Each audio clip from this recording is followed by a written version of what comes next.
Good afternoon, everybody.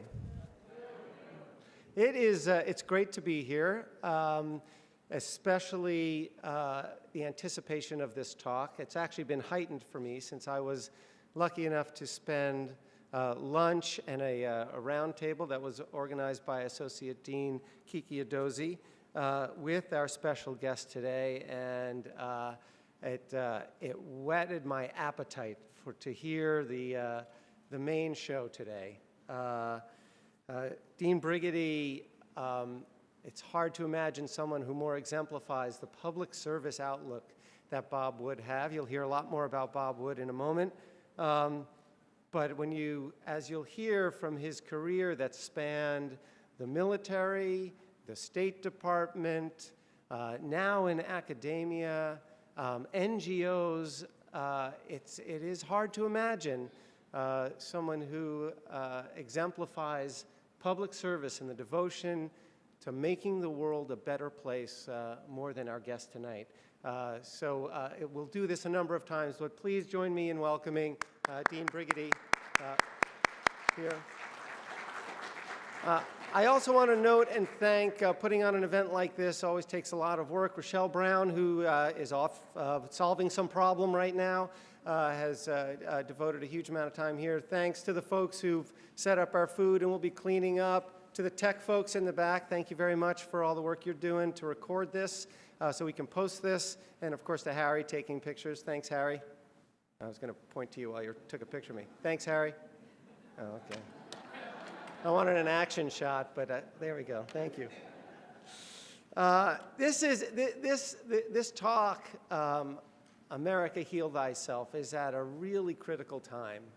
I don't think any of us in this room go a day without concern, consternation, curiosity about what's going on in the world and how we, as in the United States, and whether we are American citizens or are citizens from other countries, we wonder what path the United States is taking and how it is using its vast amounts of power in many different ways, whether it's military power, economic power, social power, cultural power, and I'm really looking forward to the insights that will be brought today. And this lecture fits within the McCormick Graduate School of Policy and Global Studies and UMass Boston because it does talk about how we better improve our culture, our society, our politics, our policy in the way that Bob would have. And here to speak a little bit about the legacy of Bob Wood is our own Bob Turner. Bob spent many years at the Boston Globe, then ended up at UMass Boston, and has been working in many different respects on the activities that we do here at the McCormick Graduate School. And so Bob, when you come up and talk about Bob Wood, I also want to note his relationship with the McCormick Graduate School, Bob Wood's, and a small present, no, that's not true, a very weighty present that we have for the dean. Here we go. This is a good reading for the way home. A year ago, a former fellow from McCormick, who is at the University of Vermont, penned the ultimate biography of John W. McCormick. Probably the least known, most important person in Congress. He was at the founding of all of the major progressive legislation in FDR's presidency, in LBJ's presidency, in Kennedy's presidency, whether it's civil rights, voting rights, Medicare, Medicaid, Social Security, he was there at the founding of all of these and quietly and humbly made them happen. So it's a fascinating book. I will not quiz you on it. It's taken me months and I'm not yet done, but this is for you to take with you. So thank you very much. And Bob, come on up.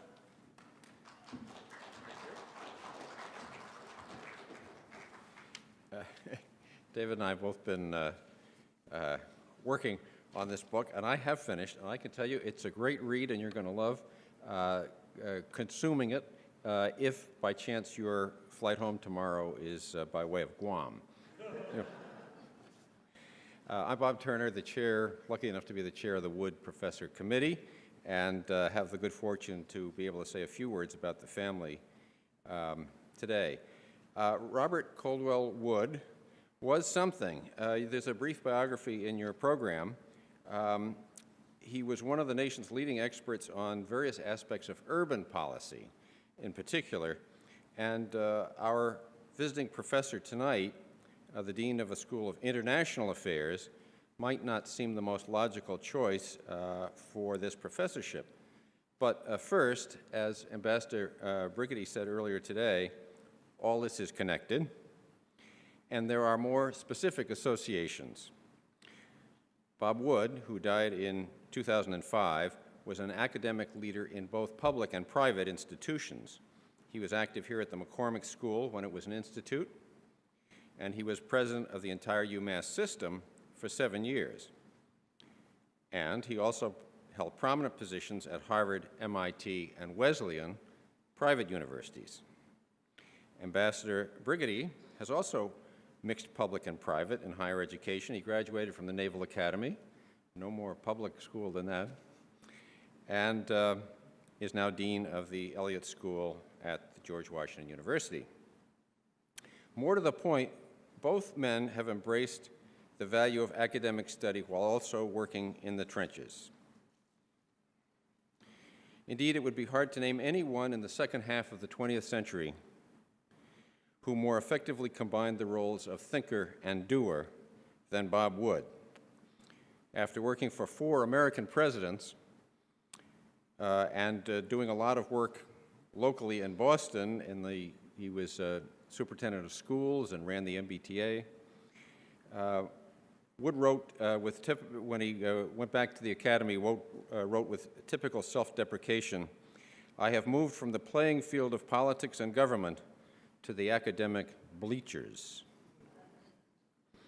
Ambassador Brigety has also worked in some deep State Department trenches, but is now at George Washington and expressing himself in a way that I think we will all find doesn't sound very much like it's coming from the bleachers. One thing occurred to me just on the way over tonight is the Wood Professorship over the years has tended to go to people of very established reputations and careers, frequently towards the end of their careers, and most of them were a little grayer than some others. But I think there's a good trend here with the Wood Professorship. Last year, the Wood Professor was Peniel Joseph. Before that, Maggie Hassan, who I'm sure, I hope, nearly everybody here knows, was Bob Wood's daughter and was then governor and is now now in the United States Senate. And with the two of them and Dean Brigety, I think we have a trend going here of youthful reinvigoration of the Wood Professorship. I have to say I'm disappointed that Peggy Wood, who is on the committee, is not here. I was expecting her, so maybe she's caught up in traffic, but she's a lovely person and a dynamic member of the Wood Professor Committee. There were several people here who knew Bob Wood. I knew him a little bit. Ed Beard worked with him closely, Marcy Merningham, and this has always been and I think Winston Langley, too, worked with him directly. Our former provost, thank you for being here. So it's a great gig. Thank you to my committee. David mentioned anybody who's on the committee, who's around, Michael, anyway, they're wonderful people, Connie, who enjoy getting together and putting this together. We're thrilled to have Dean Brigety here, and we thank particularly Kiki Edozie for putting us on this trail. So now let's hear a little bit more from Kiki, who will introduce the speaker. Thanks so much.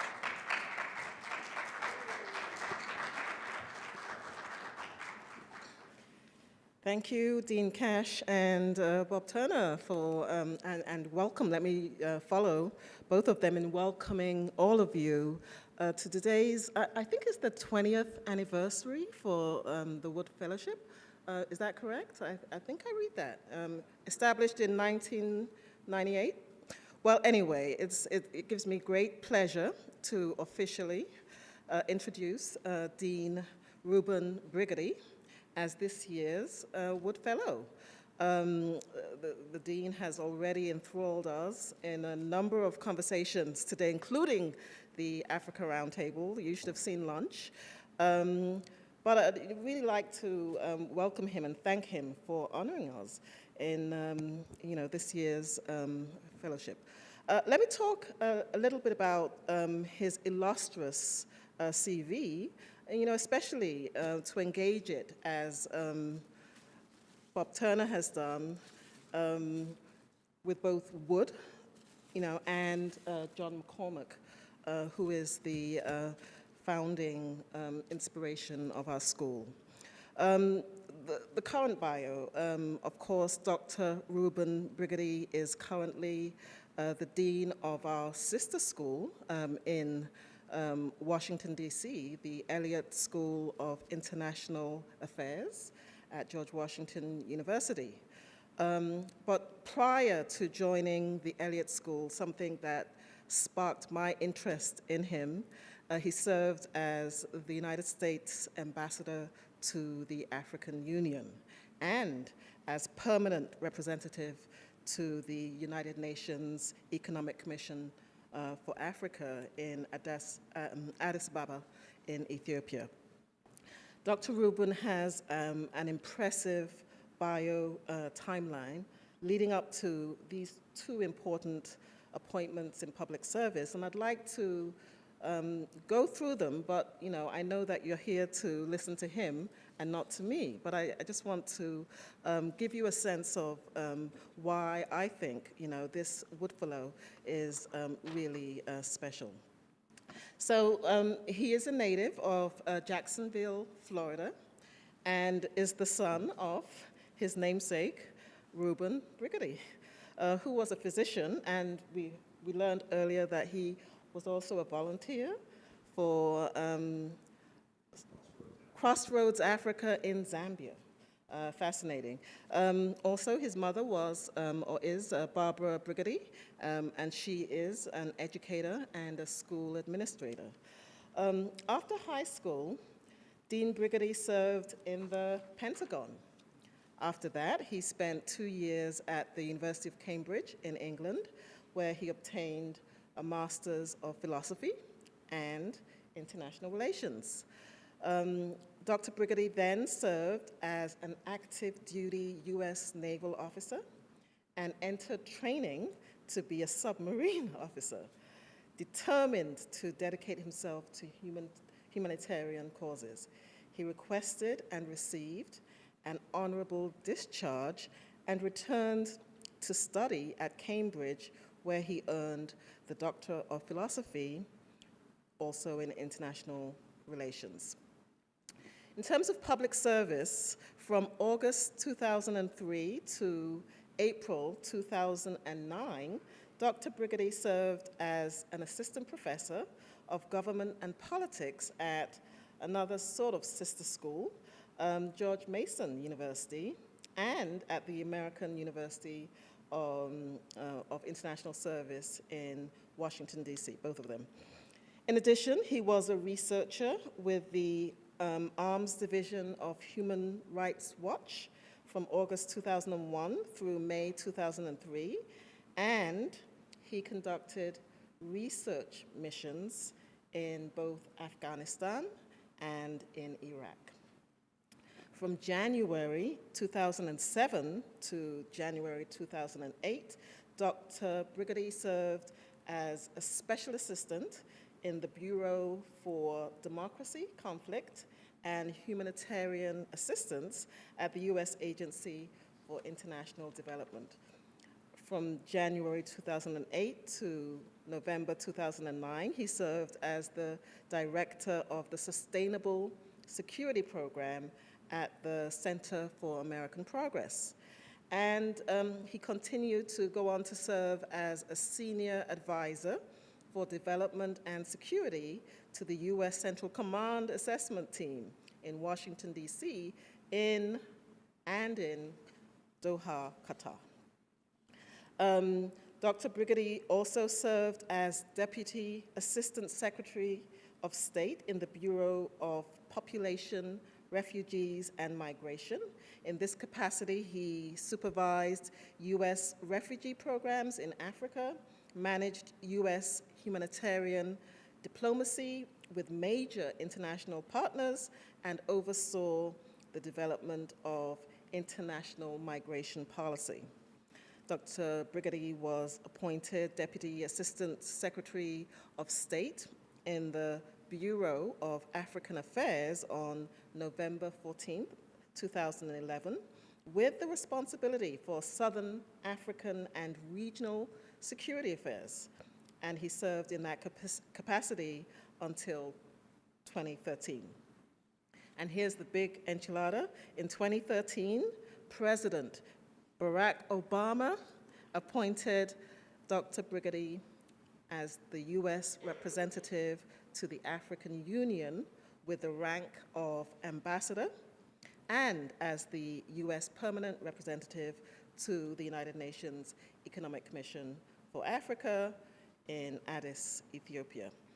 Ambassador Brigety now was responsible for leading U.S. efforts to work closely with the governments of 54 member states of the African Union on critical continental and regional issues ranging from HIV/AIDS, humanitarian crisis, regional security, good governance, conflict resolution, and private sector-led economic growth. Ambassador Brigety also led US-AU efforts to address the outbreak of Ebola in 2014. New Pan-Africanism, Dr. Brigety is also the author of many really, intellectual scholarly articles. He must be commended for his commitment to an advocacy of a U.S. foreign policy position on Africa that he commits to and has called the New Pan-Africanism. This is what he says about New Pan-Africanism: the achievement of a peaceful, prosperous, and integrated Africa is the reason of the AU, the African Union, and a goal that enjoys, he says, unanimous rhetorical support across the continent.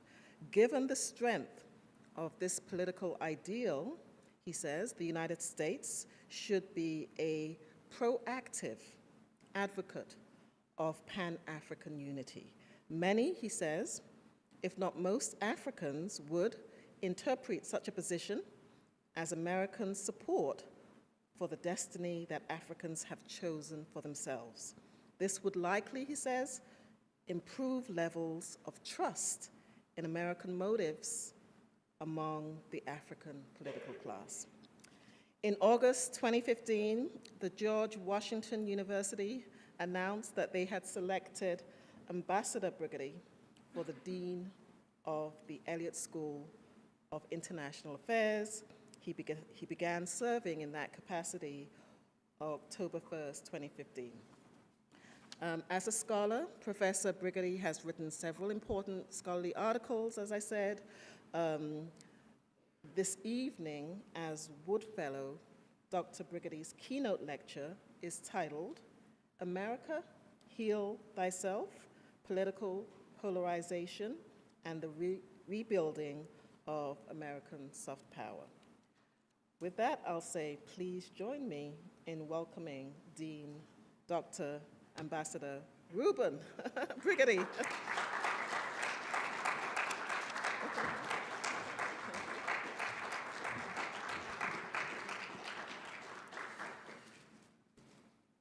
Dean Cash,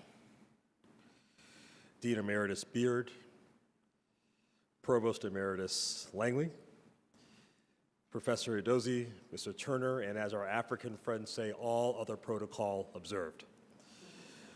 Ladies and gentlemen, good evening. It is my great honor, and I am profoundly humbled to be here with you this evening as the Robert Wood Memorial Lecturer at the McCormick School of Policy and Global Studies. I am especially humbled to be here with you tonight in the shadow of these two great committed American public servants, both sons of Boston. as well as to be here in the latest in a long line of very distinguished speakers in this series, and I very much hope that I do all of them and do you justice this evening. As Dean of the Elliott School of International Affairs, I am well acquainted with the cliche that often begins such talks with some version of, quote, "These are extraordinary and dangerous times in American foreign policy," end quote. Now, while such words could plausibly have been said at gatherings such as this from the very founding of our republic, they somehow seem even more relevant now than they ever did. As such, I do not intend to talk about a particular foreign policy crisis demanding our attention, although from North Korea to Syria, there are many from which one may choose. Rather, I would like to reflect on the current state of our politics in our society and their implications for American leadership in the world. Diplomacy is a central component of national power. The ability to persuade other countries to support the objectives of the United States without resort to the use of force is essential for advancing the national interest. Scholars have long debated the sources of diplomatic power. Some realists would argue that military and diplomatic power are inextricably linked. Others suggest that it is the economic strength of a nation with the potential to influence international financial markets that most effectively underwrites diplomatic power. And still others suggest that it is the power of ideas or discourse, as constructivists claim, which is most central to diplomatic practice. And finally, the concept of soft power, as proposed by Harvard's Professor Joseph Nye, emphasizes the importance of a nation's example as a means of persuading other countries to follow its lead in the world. As the actual practice of diplomacy is more art than science, the sum of American diplomatic capability is inevitably some combination of all of the above factors. Yet, toward the end of the second decade of the 21st century, it is arguably the strength of America's example that has deteriorated the most, and thus, which is most in need of scrutiny. At the beginning of 2018, the United States still has the largest national economy in the world. And notwithstanding America's substantial sovereign debt, the dollar is still the world's principal reserve currency. Further, the United States still spends more on defense than the rest of the world combined, with the United States military maintaining a qualitative edge in technology and training over all of its potential adversaries. The principles on which the United States was founded, commitment to democratic governance, individual liberty, respect for human rights, a free market economy, remain the bedrock values of the North Atlantic community and the legitimate, if contested, aspirations of many other peoples around the world. At the same time, however, the power of America's example is showing signs of strain.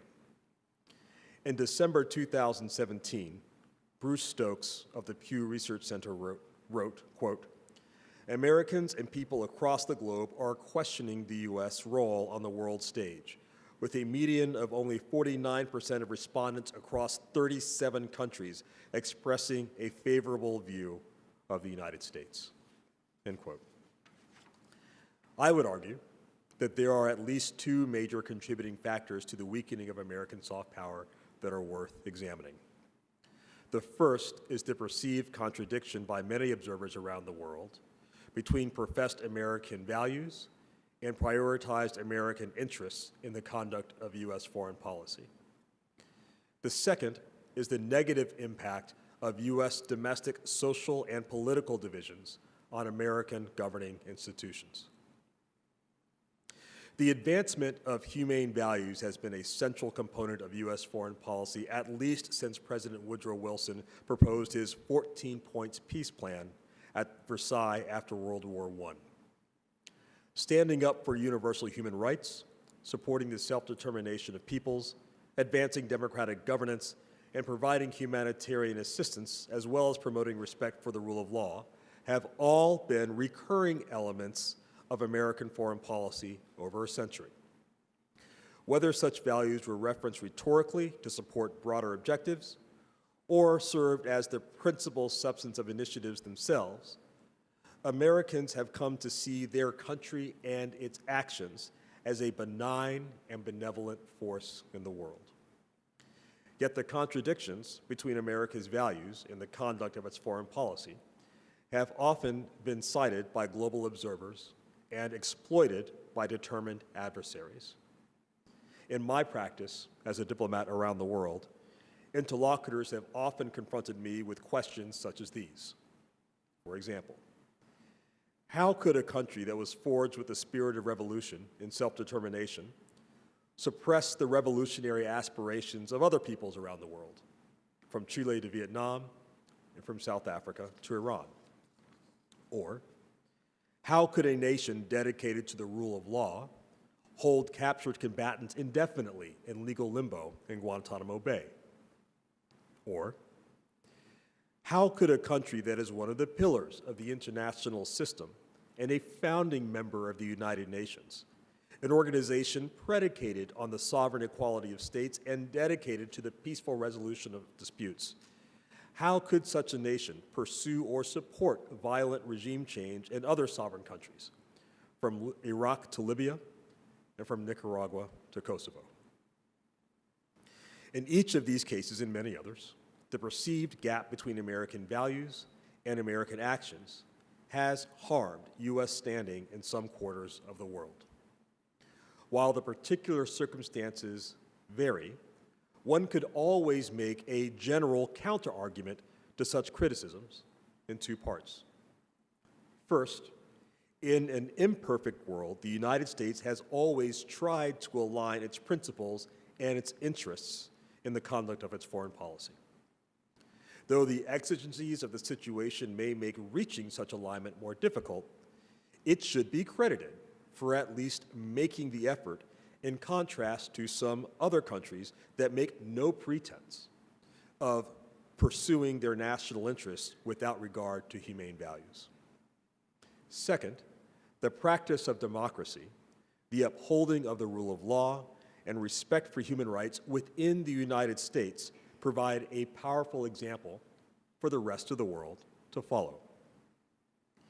Yet, noting the divergence between American values and practice in the U.S. domestic sphere can be the most devastating critique leveled by America's adversaries and yield the most damaging impact to its soft power abroad. In the 1950s and the 1960s, the Soviets and their allies routinely criticized how poorly the United States treated African Americans as evidence of the inherent hypocrisy of American democracy, in contrast to the supposed egalitarianism inherent in communist and socialist systems. The late Fidel Castro relished pointing out the degree of income inequality and disparity in health outcomes in the United States, as opposed to the high rates of literacy and universal access to health care in Cuba when he spoke to Latin American audiences. The Chinese routinely present their government of one-party rule, providing prosperity to their people, as an efficient and preferable alternative to the messy practice of American democracy when attempting to persuade African governments to partner with them as opposed to partner with the United States. The continued practice of the death penalty, the high rate of domestic gun violence, and the nearly unprecedented rate of incarcerating its own citizens all make it more difficult to argue in many parts of the world that the American social and political order is worthy of emulating. And it is the attractiveness of the American model and the willingness to adopt the necessary political and cultural practices to achieve it, which lies at the heart of American soft power. The Soft Power 30, a global ranking of soft power, which is a report that is published jointly by the consulting firm Portland and the USC Center on Public Diplomacy, is, quote, the world's most comprehensive comparative assessment of global soft power. It combines objective data and international polling to build what Professor Nye has described as the clearest picture of global soft power to date, end quote. The Soft Power 30 combines objective data and subjective data across 6 weighted indices, those 6 indices being government, culture, digital, engagement, education, and enterprise, to rank the top 30 countries in the world according to their collective soft power. In 2017, the latest iteration of the report, the United States ranked 3rd in the world overall in soft power, after France and the United Kingdom, respectively. What is more telling, however, is the US ranking along the 6 composite indices I just mentioned. While the US ranked 1st in the world in culture, education, and digital, it ranked 21st in the world on government, which is an index which includes metrics that capture political values like freedom, human rights, democracy, and equality. It also includes measures of government effectiveness and broad metrics on citizens' outcomes like the Human Development Index scores, end quote. Clearly, the state of American domestic governance is hurting America's image in the world. There are at least 3 developments at this particular historical moment that give new urgency to examining the standing of American soft power. First, there now exist both sophisticated and analytical tools to assess the implications of social divisions on the potential for domestic conflict, as well as a rich body of knowledge about how conflict-riven societies have overcome their differences to strengthen their domestic governance. The combination of these analytical tools, which has been deployed in places as diverse as Northern Ireland, East Timor, Kenya, and Somalia, which US officials have applied in many other parts of the world as well, can yield powerful insights regarding the extant social and political divisions in the United States if we applied that framework and those concerns to our conditions here at home. Second, even as some problematic social and political divisions from American history have largely been resolved, others have become more pronounced. On the positive side, for example, the right to vote has been expanded gradually beyond exclusively landowning white men, as originally envisioned in the Constitution, to include women, ethnic minorities, and non-property owning men. The scourge of slavery was violently abolished through the paroxysm of the American Civil War, and the injustice of a century of Jim Crow segregation was gradually dismantled through legal action and social protest, culminating in the Civil Rights Movement of the 1960s.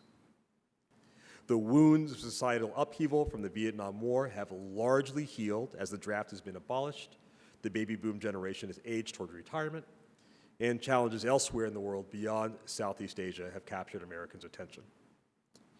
The ability of the United States, however, imperfectly to adjust its domestic practices in these cases to align more closely to its founding values of respect for democracy, human rights, and economic prosperity, have been a powerful source of America's soft power.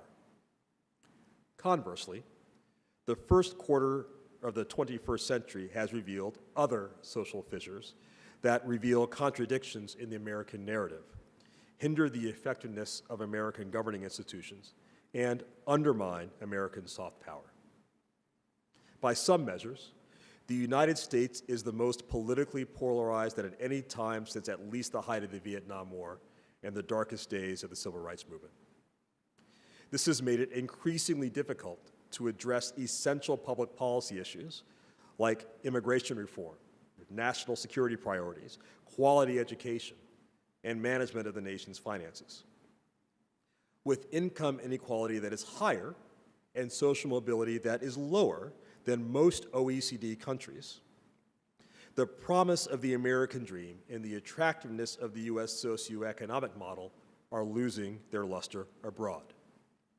The so-called browning of America, in which demographic trends are leading to a more ethnically and religiously diverse America, is promoting a backlash in some quarters, as many citizens at home debate who truly belongs in America, and other observers abroad question America's commitment to the domestic social tolerance that the U.S. often asks other countries to adopt.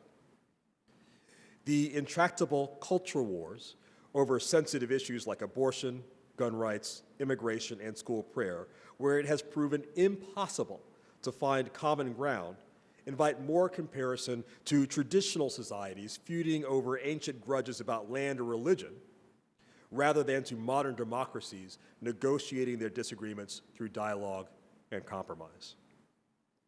The diffusion of media outlets providing not merely different viewpoints, but alternative facts, to increasingly fragmented audiences, has made it increasingly difficult to establish even the common bases for public debate of important issues, let alone the achievement of broad consensus on contentious matters as diverse as healthcare reform and climate change.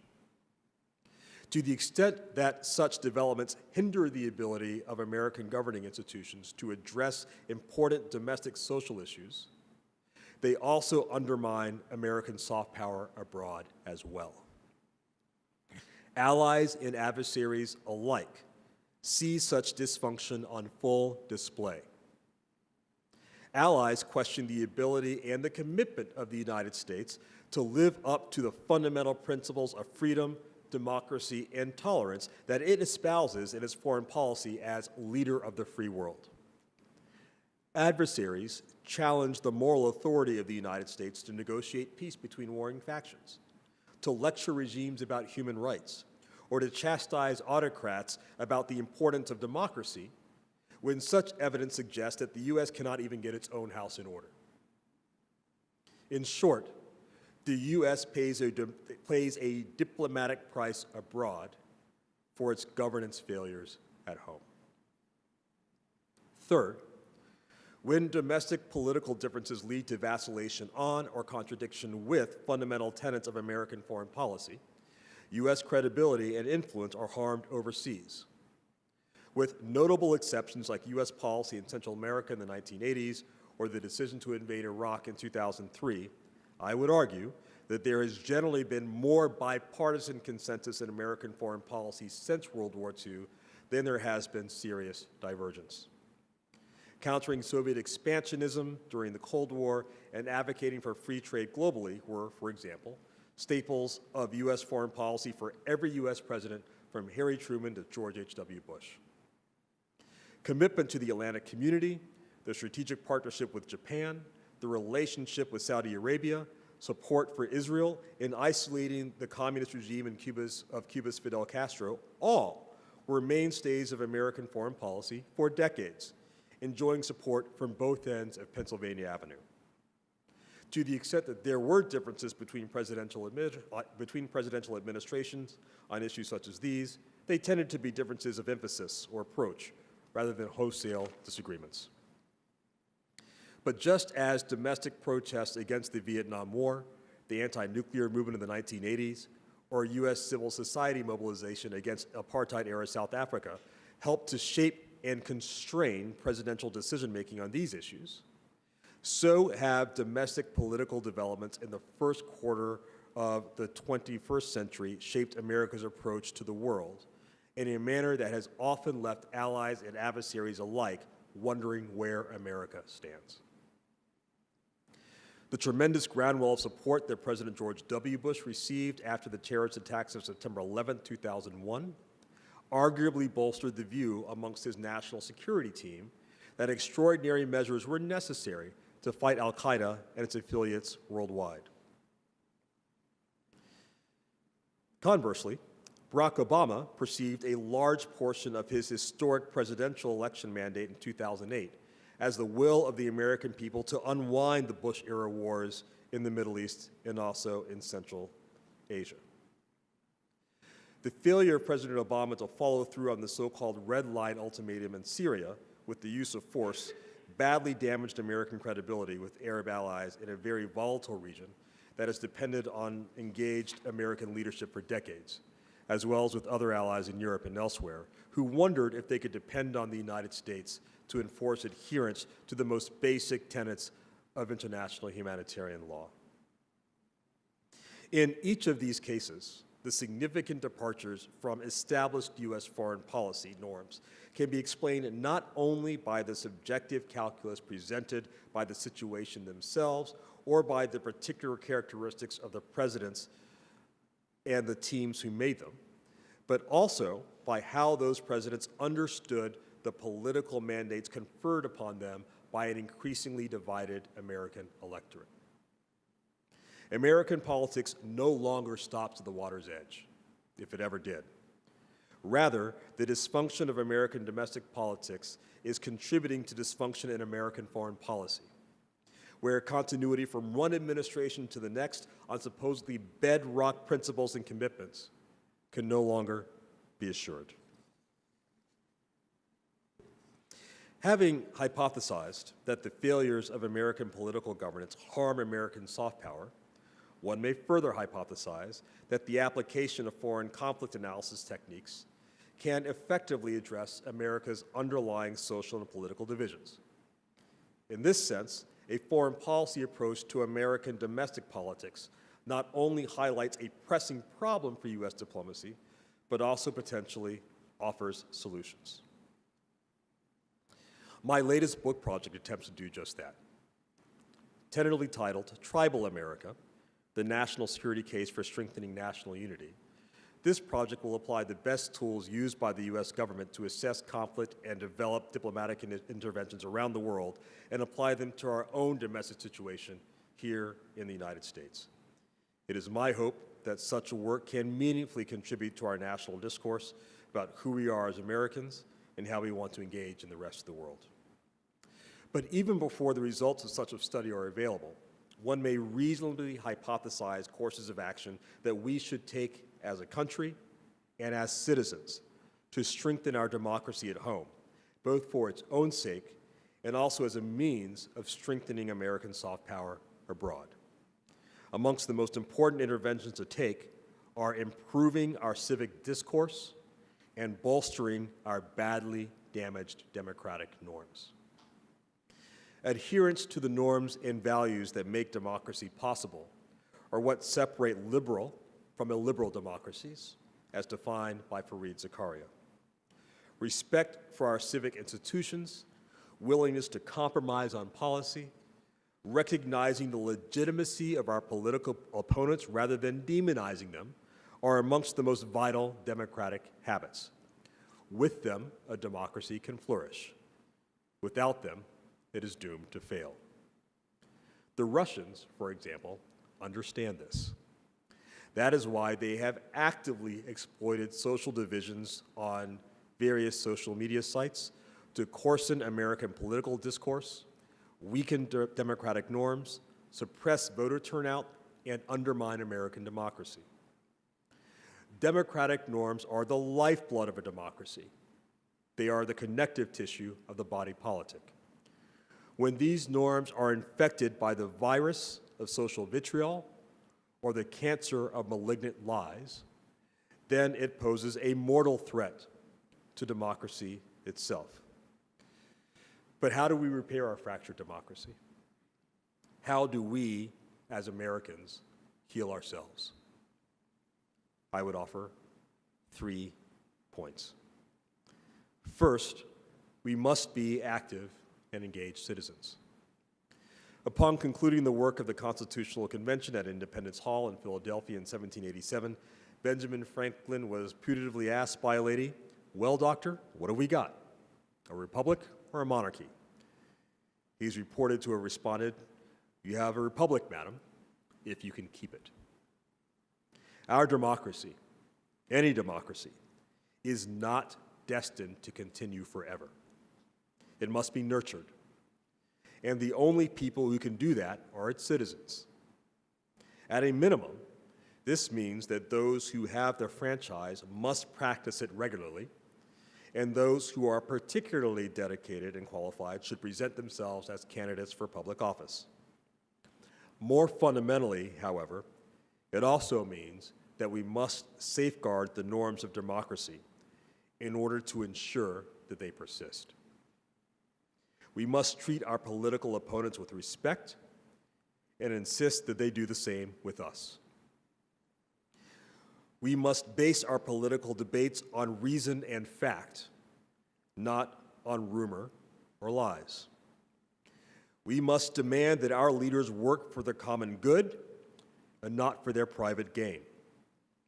And we must insist that our institutions embody the rule of law rather than attacking them as putative instruments of an invisible conspiracy. In calling for these things, I'm not asking you to be naive in the face of hard political realities. Quite the contrary, I am asking you to use your democratic idealism as a weapon against those who would cynically manipulate our fears and doubts to advance their authoritarian instincts. I am asking you to wear your empathy for your fellow citizens as armor against those who hurl divisive rhetoric at us in an effort to divide us against ourselves. I am asking you, in short, to be active participants in the generational effort to form a more perfect union, as our framers intended. Second, we must insist that our government be a champion for democracy not merely at home but also abroad. Given our uneven track record with the rest of the world, this may seem like controversial, if not misguided and unwelcome direction. Though American democratic institutions have historically aspired independence movements from Venezuela to Vietnam, much of the world remains wary, to say the least, of democracy by regime change, as the United States has attempted in countries around the globe, from Guatemala to Iran and from Zaire to Iraq, as attested by the historical record. These are certainly fair critiques, and ones that are often leveled against the United States by our adversaries, who question our commitment to freedom and democracy, and who paint us as a hypocritical hegemon, no different in our interest, and perhaps even worse, than any other country pursuing its sovereign interest in the world. Nevertheless, we have an interest in expanding the community of liberal democracies around the world. The democratic peace, or the observation in international affairs that liberal democracies rarely and reluctantly go to war with each other, is arguably the closest approximation to a verifiable law as exists in international relations theory. To the extent that we have an interest in creating a more peaceful world, we therefore also have an interest in creating a more democratic world. And America must lead the way in this effort, by example and by engagement. Geopolitics, like nature, abhors a vacuum. In the absence of robust support for indigenous democracy movements, non-democratic forces will support the creation and perpetuation of authoritarian regimes. It certainly matters how we support democracy abroad, and that it is done in a manner that is ultimately seen as legitimate by those who would benefit from it. But in our rhetoric and in our programs, we must give aid and comfort to those who, like our own forebears, are willing to struggle and sacrifice for democracy to protect human dignity. Finally, let me encourage all of you to be courageous yet judicious in your democratic advocacy. To paraphrase Winston Churchill, courage is the most important virtue because it is the virtue that makes all other virtues possible. It takes courage to run for office. And it also takes courage to reach across the aisle in search of political compromise. It takes courage to stand up for your convictions. And it takes courage to question your own positions. It takes courage to speak your mind. And it takes courage to listen to others. And as you decide how you will become a courageous advocate for democracy, it is vitally important that you have the judgment to do so in a manner that strengthens the essential norms of democracy rather than undermines them. That you invite debate rather than shutting it down. And that you protect the rights of others rather than simply safeguarding your own. As I close, let me leave you with this thought. History is not inevitable. It is the product of decisions made by individuals, both powerful leaders and ordinary citizens, in response to the events of the day. In this sense, the fate of our democracy is very much in your hands, both as ordinary citizens, as well as local and community and global leaders. And how we lead at home will have a profound impact on how we, as a country, are able to lead abroad. I urge you, fellow citizens, to take this responsibility seriously and to do your part to continue to make our country a beacon of liberty for the world. Thank you very much. I look forward to your questions.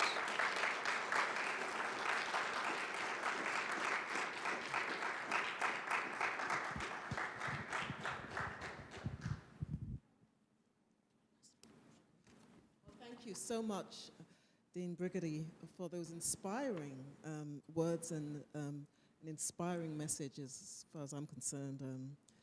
Fascinating. So we have about 30 minutes for questions to engage Dean Brigety on what I think was a fascinating lecture. So any questions? The floor is open. Yes, Jack.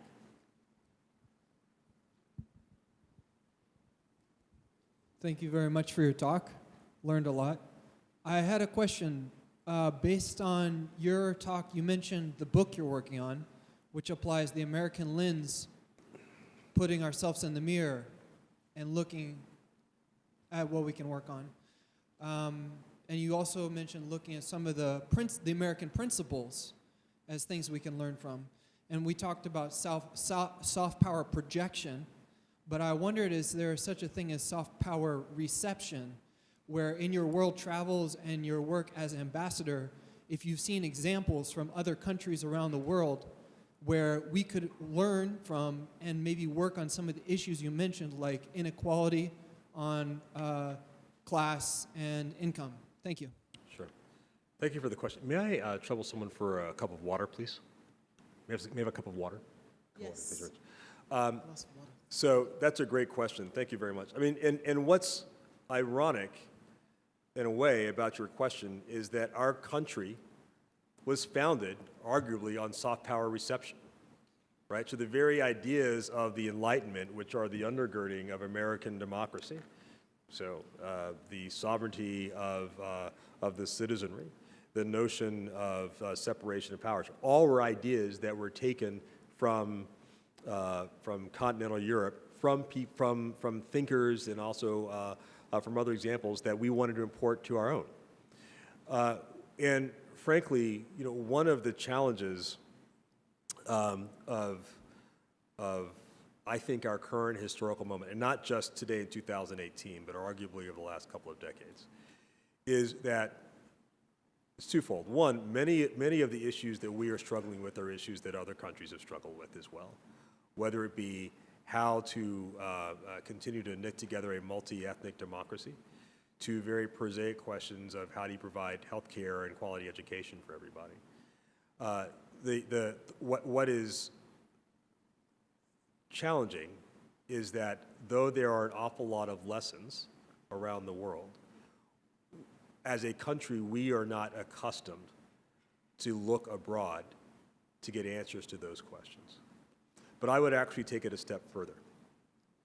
On some of the most pressing global problems that affect everybody, principally, in my view, climate change, the rest of the world is moving on without us. And that not only has serious, for example, economic consequences when we ought to be the leader in the production of renewable energies, but also, frankly, has really quite serious political consequences. Because you can't find a more wickedly difficult multilateral problem than climate change. It's super hard for lots of different reasons. And for the United States to essentially take itself out of this framework, not just the Paris Peace Accords, but also not providing any sort of comparable alternative framework that actually gets at the science and also addresses the series of economic and political issues, demonstrates that to the rest of the world that we are simply not listening. And not only is that harmful it's harmful for us in two ways. One is that we don't get the benefit of listening to others' experiences, but also we are therefore make it less likely that others will listen to us. And that's problematic. There more questions? I have one for Please. you. Really interested in the topic and title of your new book, Tribalism, Tribal America. Tribal America.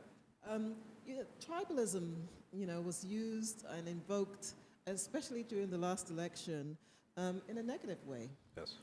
And yet you use it to suggest that it may be the vehicle by which we will sort of renew American values. Oh, no, that's not what I meant to Okay. imply at all. And in fact, maybe I should change the title if that's literally, no, my argument, and I think, and I certainly am not original in this, is that our politics have absolutely become more tribal as defined by the notion of being loyal to respective sub-political groupings, regardless of what the facts of the policy are, and even as evidenced by being able to reject one set of facts and one set of policies when they are held or advanced by one tribe, and yet embrace them when they are held or advanced by yours.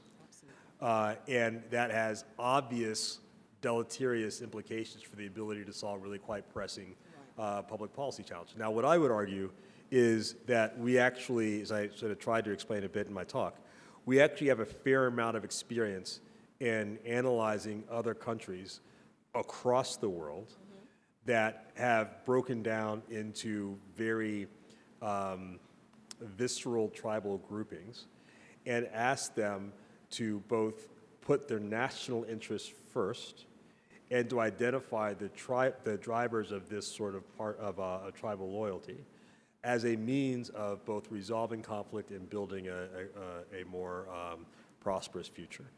And to this gentleman's point, I think there is enormous both analytical as well as policy value, frankly, maybe even some normative value in taking that entire body of knowledge and applying it to ourselves. Sure. And asking what might we learn and how can we move past this particular increasing tribal polarization in our own politics in order to help advance our own country's future. Thank you. All right. Okay, we've got two questions at the back. Please introduce yourselves when you ask a question.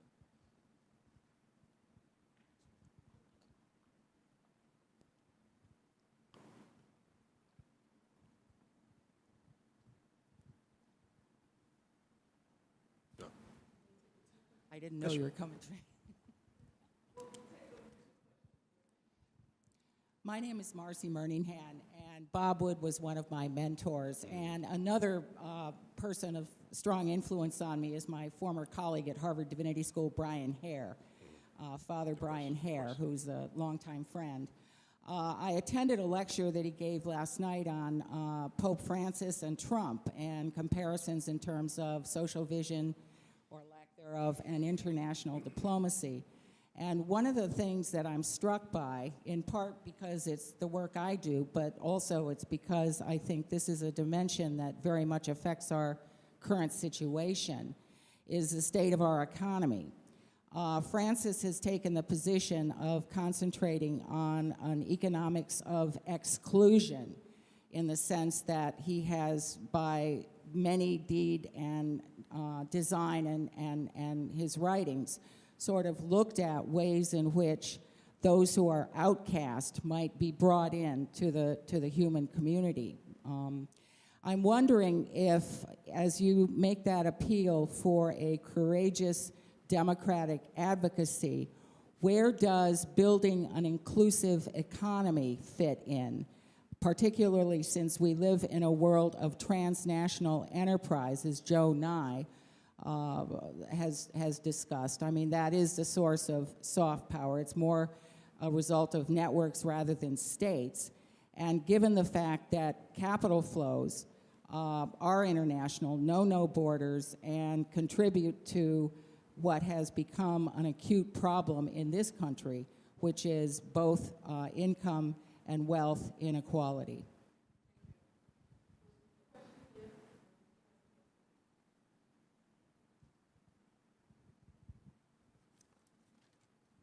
Yeah, hi, I'm Michael Johnson, professor and chair of Department of Public Policy and Public Affairs. I wonder whether you think the U.S. is more polarized, has stronger tribal divisions than other liberal democracies, and if you believe that, could you speculate as to what you consider to be a primary cause for this? I'd like to put out there that perhaps our ethnic diversity is actually a cause of this, this polarization. Sure. Thank you for both the questions. So first, with regard to economics of exclusion and the need to build an inclusive economy. So I consider myself to be ideologically a free market capitalism in the mold more of Adam Smith as opposed to Gordon Gekko. I also simultaneously fundamentally believe in the advancement of human dignity and believe Gandhi's aphorism that, poverty is the ultimate violence. And I believe that it is empirically demonstrable that, broadly speaking, a capitalist approach to an economy has demonstrated the ability to create more wealth than any other system. We've brought more people out of poverty in the last 50 years than any time in human history. The issue, to your point, is both the distribution of those gains as well as what we are doing, frankly, to our planet as we go about doing that. And I count myself amongst those people who argue that we ought to be able to figure out how to do both of those things. There are more examples in the world that have gotten closer to that than others.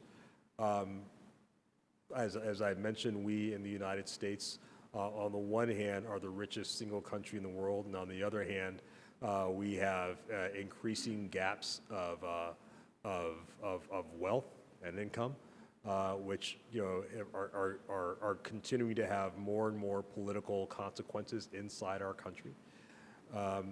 And we have to figure this out. Now, there are economists, I'm certain, in this room, because I'm not an economist, who are smarter than me on this. But broadly speaking, there are only two ways to do this. One is that you decide that you're going to tax the increase of wealth in order to provide more social services, principally, crucial public goods like education, like healthcare, that are fundamentally important to a long-term economic growth, as well as important to people's individual lives and human dignity. Or you figure out how to incent the creation of businesses in places that are otherwise, I would say, economic enterprises in places that are otherwise deprived, which could also be state-owned or enterprises. What clearly is not working is an approach that frees up as much capital as possible on the top and doesn't figure out how to ensure that capital is reinvested to social goods, such that you create a virtuous cycle not unlike a body where the circulation is strong. And the challenge, of course, is that you can't, not regardless of what the empirical data might suggest about what the right policy is, it doesn't matter if you don't get the politics right.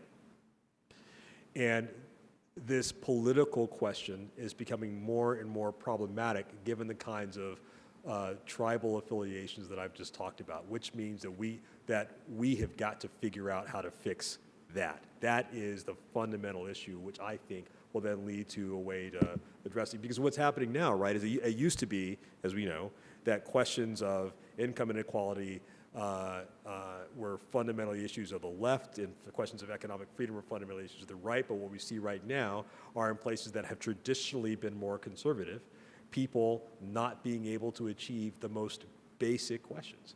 And the question is why? And the challenge, of course, is those who would argue that if you're not getting health care, if the jobs are going away, if you don't have the same quality of life as your parents, it's because of all those immigrants that are coming across the border, as opposed to something that is more sort of obvious and macro fundamental, but has political consequences that are not. So I actually think I mean, and the irony, right, is that there is, for a group of politicians from various places that would figure out how to work together on this problem set, I think there's enormous political gain to be had beyond just the important just decency of doing that as a means of improving people's lives in our country. And to Professor Johnson's question, are we more polarized than other democracies? There is a fair body of literature out there on this.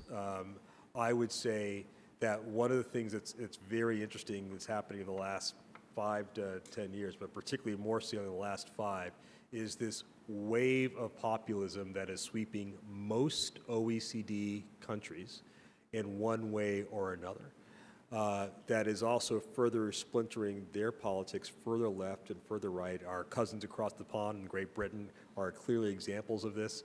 The French are very much, in this space. I mean, notwithstanding the election of President Macron, it's easy to forget that that was a nail biter of an election and really brought out some really very strong ideological bandwidth in the French electorate. The Germans, for the first time in a generation, are seeing the serious political resurgence of extreme far right in their country, and I think they just had a party that's won a couple of seats in the Bundestag. So then, if you accept that, I actually think it leads to a different question than what you posited, which is not necessarily, is there something about the particular multi-ethnicity in the United States that would make us more polarized than others? It's more the question of what is it that's making so many of these countries go through this particular historical moment. And I would say my guess would be 2 things. The first is that modern governance is really hard. And in an environment where sovereign states are finding it increasingly difficult to meet the essential needs of their citizens, people look for people to blame in that environment. That's a very kind of human reaction. That combined with the increased migratory flow of peoples across national boundaries to cultures that are very, very different from theirs, whether it be because of search for economic opportunity, a search from safety from armed conflict, those 2 things are clashing, putting an increasing pressure on the ability of state to provide these sorts of services and therefore leading to an increasing fractured politics, which would then suggest, right, that the road back to a more functional series of politics to address essential human needs, not only in the developing world, but also in developed economies, has to be multidimensional, right? So it has to be the ability to address these kind of like tribal tensions, but also the ability to address, frankly, the economic opportunity as well as conflict resolution in lots of other places. We were talking over in one of the groups earlier today that if you told advocates of the European Union 30 years ago that the greatest threat to Europe, to the Union, would not be Russian tanks coming across the border. It wouldn't be the pressures to the monetary union that are created by weaker economies on the southern flank of Europe. The greatest threat to the Union would be immigration flows from Africa and from the Middle East, and what that does to questions of burden sharing and also to questions of identity in Europe, and therefore making everybody going back to their nationalist corners. No one would have thought about it. But that's where we are. And we have to figure out a way past this moment. And in that context, then, why the U.S. democracy model? Why not the China model? I mean, I'm with you. I'm an avid Democrat, but I'm not sure that the rest of the world is. So the question, why focus on democracy of all these things? I would say three points. The first is that democracy still provides the best feedback loop between the citizenry and the government. Even in China right now, there's something like 150, public protests in China a day. We just don't sort of see them, right? And the reason those things are happening are precisely because there has been not as much responsiveness to government entities controlled by the party as would normally be the case in representative democracies. And to President Xi's credit, in a way, he has recognized that the state has not been as responsive to the needs of people, and also recognizes that the legitimacy of the state depends on it being more responsive to the citizens. A legitimacy and a responsiveness that one can take for granted, more for granted in a democracy than one can in a more sort of authoritarian or one-party state. The second reason is that efficiency is not the highest goal of government. It is the dignity of the citizens that is the highest goal of government. And while places like China or Singapore might be more efficient, I would respectfully submit that they are not the best places in terms of advocating and protecting, advancing human liberty.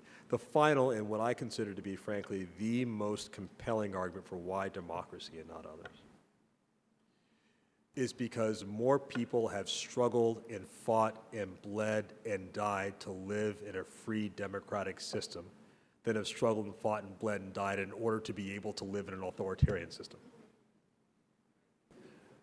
And we must not take that sacrifice for granted and become complacent with the freedoms that have been granted to us as our birthright.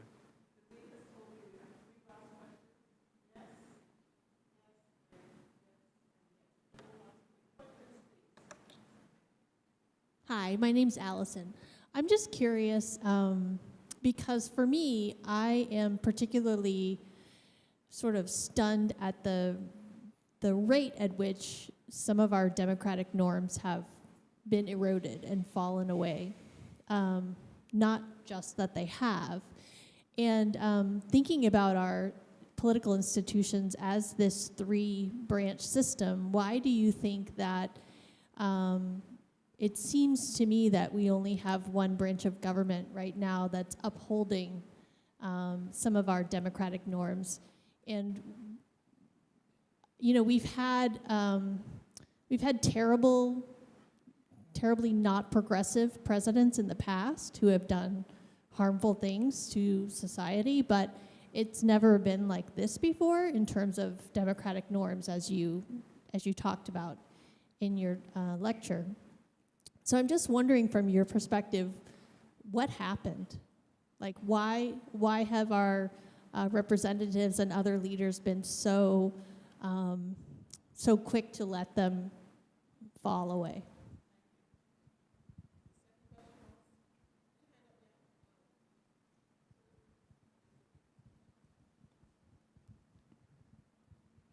My name is Bill Hamilton. I thank you for coming to Boston for an insightful lecture. My question is, do you believe that the Supreme Court decision of Citizen United was the beginning to undermine political parties, and the Modernization and Telecommunications Act that eliminated the 7 rule that local communities lost their ability to have local news, and you have Sinclair Broadcasting doing simulcasting over 53 stations? Thank you.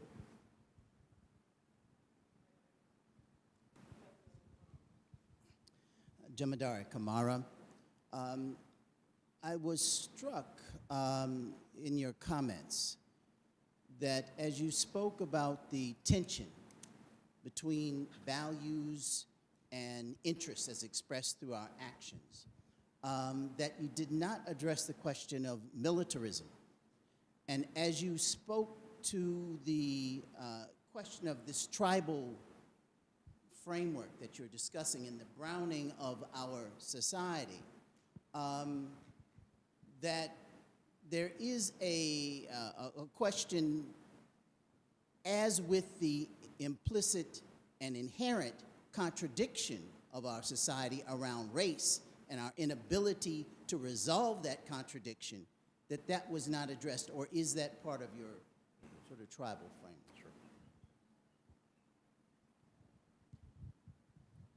Just those three? Sure. Sure, thank you. So first, why, as I understand your question, and please correct me if I've gotten it wrong, why haven't our democratic institutions done a better job at protecting our norms? In answering that, let me say that this didn't just start in January of 2017.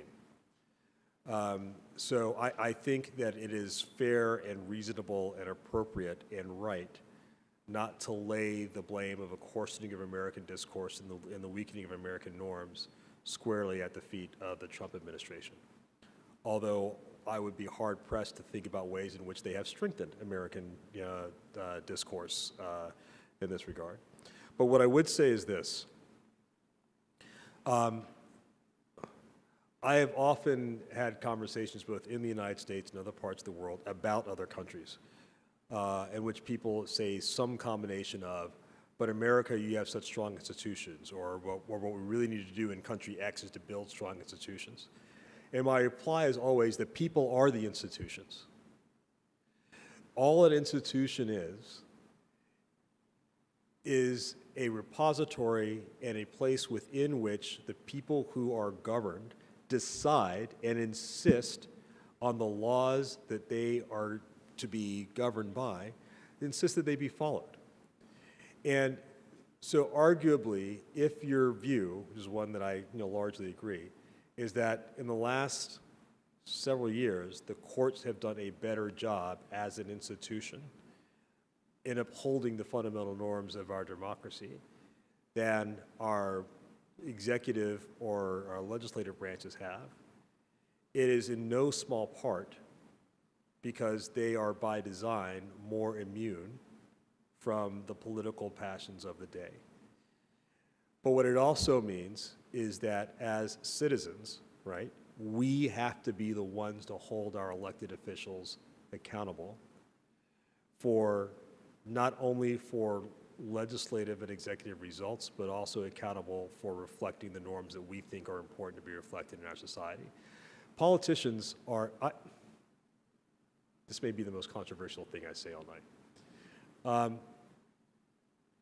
The fundamental operating calculus of most elected officials is to be reelected. And that is how it should be, because that is the only way in which they know that they are accountable to the citizen.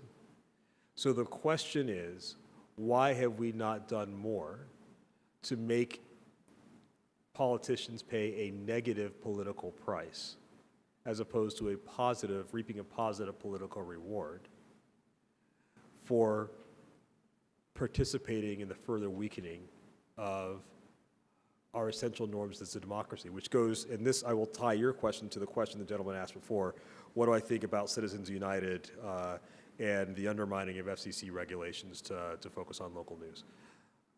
I don't think they're inherently good for democracy, but if you gave me a magic wand to change one thing, one structural thing to improve our democracy, I would end gerrymandering. And I would take a waffle iron and place it over a map of the United States of America and make those our voting districts. Because that is what has created the institutional incentive for the further polarization of our politics, and thus made it harder and harder and harder for us not only to have effective domestic governance, but as I mentioned, try to make the case for how that impacts our foreign policy abroad. And then finally, the question of militarism in U.S. foreign policy. So I actually did address questions of how our military interventions abroad are seen quite differently by much of the rest of the world. I addressed it a little bit in what I said. It's actually addressed a bit more in the actual written comments of my remarks because I was trying to shorten things a little bit so we weren't here for 5 hours. But I mean, look, this is in some ways more complicated than the soundbite of militarism, in some ways not. It's more complicated in the sense that there are really bad people around the world who really live and breathe for the purpose of doing harm to Americans. That is, it's objectively true. And the purpose of our government, like any other government, must be to ensure the protection of its citizens from threats, both foreign and domestic. And yet, it is also true, in my view, that we have erred grievously in many of our military interventions around the world, particularly in interventions where there was a compelling public debate about what we should or should not do. And I rank the Iraq War of 2003 at the very top of that list. That has continued to pay negative dividends, and that will do so so long after probably my children are gone. And we have to think much more seriously as a country about what leadership in the world means, because it doesn't mean, certainly cannot mean, leading with our military. And I am particularly distressed, quite frankly, that we have a current administration that, notwithstanding the new appointment of a new Secretary of State, does not appear to fundamentally understand the enormous value of our diplomatic and also our development instruments of American foreign policy. And that's not a partisan statement, because there have been Republican presidents who had giants of American foreign policy and clearly understood the power of American diplomacy and used it to great effect to advance our interests. And I fear that the hollowing out of the State Department and the undervaluing of American diplomacy and the so-called America First, Go It Alone approach will redound very negatively to us for some time to come. And what role does race and identity play, for example, in the increasing ethnocentrism of the State Department? Wow, that's a whole other lecture. So,